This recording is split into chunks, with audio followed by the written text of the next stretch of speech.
Just on that point, Sunishth, if you had to give an estimate of monthly expenses, if someone had to work over there for, say, 6 months, Are you talking about Hague? the Hague particularly, so what would that estimate be?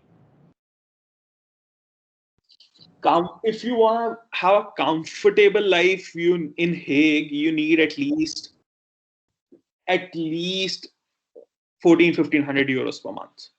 All right. So brings it down to around 10,000 euros for the entire duration of this Six, internship. 6 months, yeah, whatever. Yes.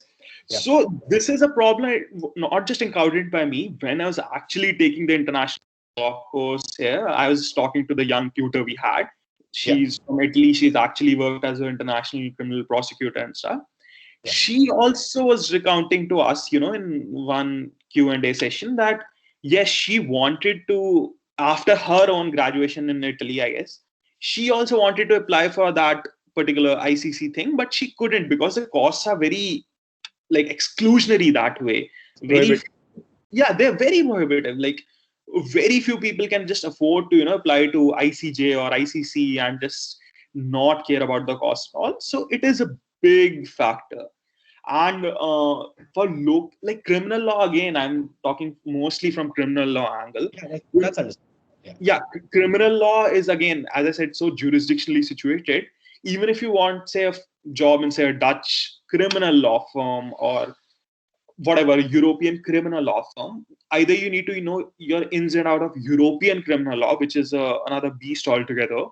Yeah. Or you need at least a couple of jurisdictional elements. For instance, you need to know the statutory provisions of Netherlands or say Germany, whatever, France. Okay. Which we do not know. And these LLMs also can't teach us that in such a short period. They're not meant to teach you that as well. So maybe if you're able to find some employment with some think tanks or some research organizations, or you can afford, say, to even apply for places like ICC, International Criminal Court, those could be nice. But generally, they're meant to deepen your subject knowledge and apply for avenues like academia as such, or maybe practice in your own home country. But per se, like an MBA, if you expect that I just graduate from Maastricht, particularly in criminal law, and I'll get a crazy package, yeah, that's never gonna happen. All right, that makes sense. But coming back to the to your internship at the ICC.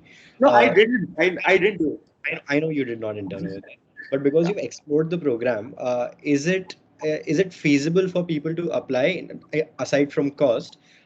Do people ordinarily get in if they're So, applying? like, of course, you need a certain kind of CV. Like you need to show why criminal law. You should have a lot of things going on for you, good grades, good universities. Yeah. Yeah, people do get in. It is competitive. I'm not saying, because even for a job at the ICC, they require that you have done at least one or two of these internship of sorts, that is 6 to 12 months. So that itself leads to, say, jobs at ICC. Oh, that's interesting. Yeah. So these are ways that can be used to eventually secure employment abroad. Okay, employment abroad is a broad term. I thought we were talking about ICC specifically, but yes. Employment at the ICC. That's correct. Yeah.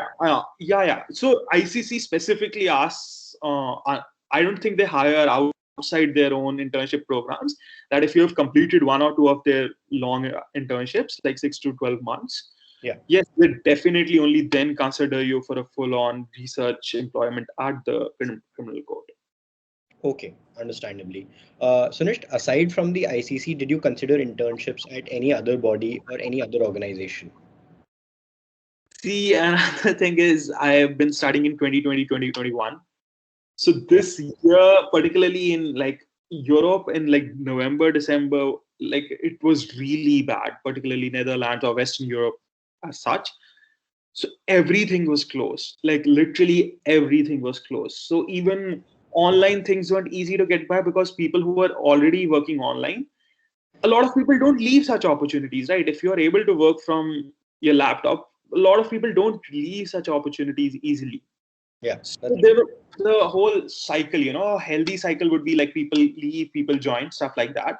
But like COVID disrupted the entire ecosystem as such, because people aren't really leaving it due to uncertainties, of course, that we might not get something else in the future. There were not enough vacancies even in the online sector physical, so you just forget about it. You can forget about that. Yeah. Yeah, and university did ask for some, it did ask, like, via the university, maybe you could try to intern with, say, the local provincial police and investigative stuff. But again, Dutch becomes a prerequisite, and sure, automatically we did out there. That explains a lot, Sunishth. Yeah. So thank you for that. We'll now move to the last section of this session.